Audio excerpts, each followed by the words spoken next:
এরকম একটা নাস্তা যদি রেডি থাকে তাহলে বাচ্চাদের টিফিন নিয়ে আর চিন্তাই করতে হয় না।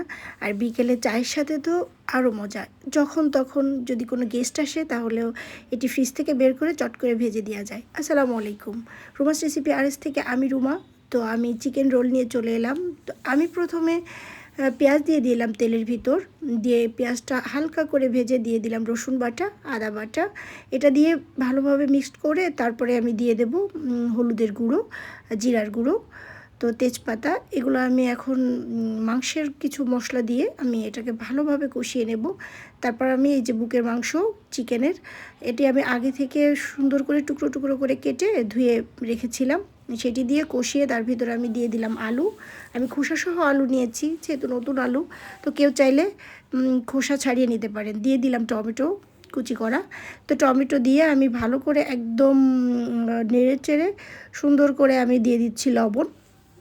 তো লবণটা দিয়ে আবার ভালো করে কষিয়ে আমি এখন একটু পানি দিয়ে দিলাম। তো পানিটা দেওয়ার পরে আমি ঢেকে দেব বেশ কিছুক্ষণের জন্য। তো বেশ কিছুক্ষণের জন্য ঢাকার পরে আমি ঢাকনাটা তুলে এখন কাঁচামরিচ দিয়ে দেবো। আমি একটু ঝাল ঝাল করব, কেউ ঝাল কম খেতে চাইলে কাঁচামরিচটা একটু কমাই দিতে পারেন। তো আমি এই পর্যায়ে আমি কাঁচামরিচটা দিয়ে আরও কিছুক্ষণ ঢেকে দেব। তো ঢাকনাটা তুলে আমি বেশ কিছুক্ষণ জাল হওয়ার পরে আমি দিয়ে দিচ্ছি মটরশুঁটি। তো এটা দিয়ে একটু নেড়ে চেড়ে আমি দিয়ে দেবো গাজর কুচি।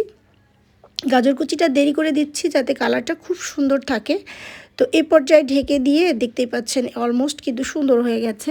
আমি এখন রোলের জন্য 3টা ডিম নিয়েছি, ভালো করে ফেটে এর ভিতরে আমি পরিমাণ মতো পানি দিয়ে দিচ্ছি। দিয়ে একটুখানি ফেটে তার ভিতর দিয়ে দিচ্ছি ময়দা। ময়দাটা দিয়ে আমি দিয়ে দিলাম একটু লবণ, হলুদ আর কাবাব মশলা। কাবাব মশলাটা স্কিপ করতে পারেন কেউ, চাইলে দিতে পারেন। আমি দিয়ে দিলাম কর্নফ্লাওয়ার। তবে কাবাব মশলাটা দিলে সেন্টটা ভালো আসে। তো ভালো করে এখন ব্যাটার তৈরি করে রেখে দিলাম। আর আমি দেখতে এলাম এদিকে আমার ভিতরে যে আমি পুরটা দেবো সেটার কি অবস্থা। একদম আমি একটু নেড়ে চেড়ে ভেঙে চুড়ে দিয়ে যাতে মাংসটা সব জায়গায় যায়। তো এ পর্যায়ে আমি ধনিয়া পাতা দিয়ে দিলাম, দিয়ে একদমই মাখো মাখো করে ফেলেছি, দেখতেই পাচ্ছেন। আসলে ভিতরের এইটা যত মজা হবে রোলটা খেতে ততই মজা হবে। তো দেখতেই পাচ্ছেন আমি ব্রাশ করে নিলাম একটু তেল ফ্রাই প্যানে। আর ওই যে ব্যাটারটা তৈরি করে রেখেছিলাম সেটি দিয়ে দিলাম।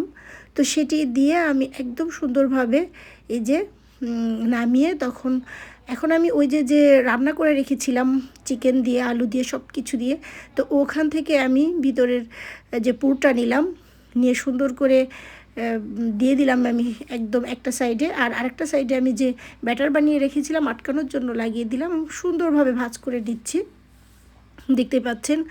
তো একদম এরকম সুন্দরভাবে ভাঁজ করা হয়ে গেলে এটি এখন কিন্তু ডিপ ফ্রিজে আধা ঘন্টা 1 ঘন্টা রেখে বক্সে ভরে রাখলে যখনই গেস্ট আসবে তখন চট করে ভেজে দেওয়া যাবে, কিংবা বাচ্চাদের টিফিনেও খুব সুন্দরভাবে ভেজে দেওয়া যাবে। কেউ চাইলে কিন্তু এটা বিস্কিটের গুঁড়ায় ডুবিয়ে ডিমে চুবিয়ে সুন্দর করে ভেজে নিতে পারেন। আমি এখন সরাসরি ভেজে দেখাচ্ছি। আর ওই যে কর্নফ্লাওয়ারটা দিয়েছিলাম তার কারণে কিন্তু উপরটা ক্রিস্পি হয়েছে, ভিতরটা কিন্তু সফট আছে।